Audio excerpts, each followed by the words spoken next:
আমি এস.এম. নজরুল ইসলাম মেসের দুইবার চেয়ারম্যান বিলাসপুর ইউনিয়ন দোহারের দীর্ঘদিন ধরে সুনামের সাথে উপজেলা বিএনপির সভাপতিত্ব দায়িত্ব পালন করে আসছি। বিগত সময়ে ফ্যাসিস্ট সরকারের আমলে আমি জেল জুলুমের সহ্য করেছি।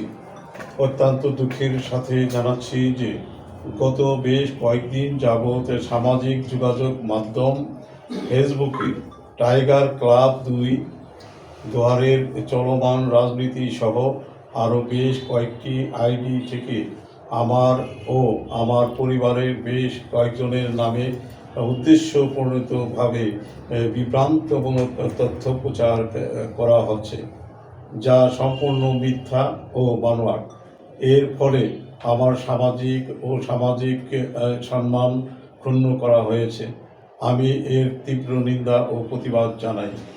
যারা এই ধরনের কর্মকাণ্ডের সাথে জড়িত তাদের বিরুদ্ধে আমি প্রচলিত আইনি ব্যবস্থা গ্রহণ করব।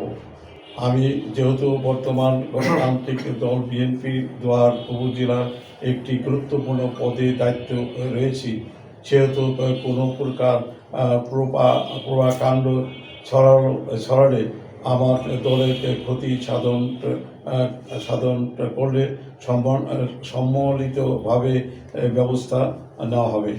আমি ওদেরকে চিনি এবং তাদের এই সন্দেহ যে 5 জনের নামে আমি জানি 5 জন লোক ভুয়া আইডি চালায় এবং ফ্যাক আইডি চালায়, তাদেরকে কয়েকবার সতর্ক করেছি আমি ইতিপূর্বে এবং বলেছি তোরা ভালো হয়ে যা, তোরা মানুষকে সমাজের মধ্যে এইভাবে মানুষের দ্বন্দ্ব বাজাইস না। এবং তারা কিছুতেই সেটা মানে নাই, কিছুদিন দমন ছিল। তারপর আবার কালকে যখন দেখলাম এই শুকুর কাজী সাহেবের কাছে আমি বলে 2 লক্ষ টাকা চাঁদা চেয়েছি, তাকে এই জন্য আমি নিয়ে আসছি আজকে যে আপনি বলুন, নিজে মুখে বলুন আপনার কাছে চাঁদা চেয়েছি কিনা বা আরও কারো কাছে চাঁদা চেয়েছি কিনা, সেটা যদি চেয়ে থাকি উপযুক্ত প্রমাণ দেবেন, আমার কোনো আপত্তি নাই।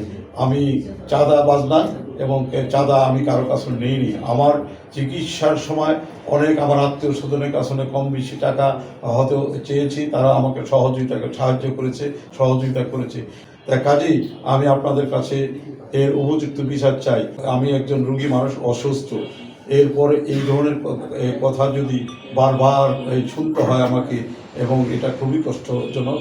এবং এরা আমার এই ইউনিয়নের মধ্যেই, এরা বাইরে কোথাও না, ইউনিয়নের মধ্যেই এই গুটি কয়েক লোক, তাদেরকে আমি চিনি জানি এবং তাদের ফ্যাক আইডি আছে এবং আইনীয় মাধ্যমে আমি সেটা তাদেরকে সাবধান করে দিয়েছি, যদি এর মধ্যে সমাধান হয়, তারা যদি এটা বন্ধ করে, ঠিক আছে, এই এলাকার স্বার্থে আমাদের এলাকার স্বার্থে আমরা সেটা আমরা মেনে নেব। কিন্তু যদি পুনরায় এই ধরনের কোনো পাওয়া যায়, এই ধরনের যদি তারা লেখালেখি করে, তাহলে আমি তাদের নামে সরাসরি নেমে আমি মামলা করতে বাধ্য হব।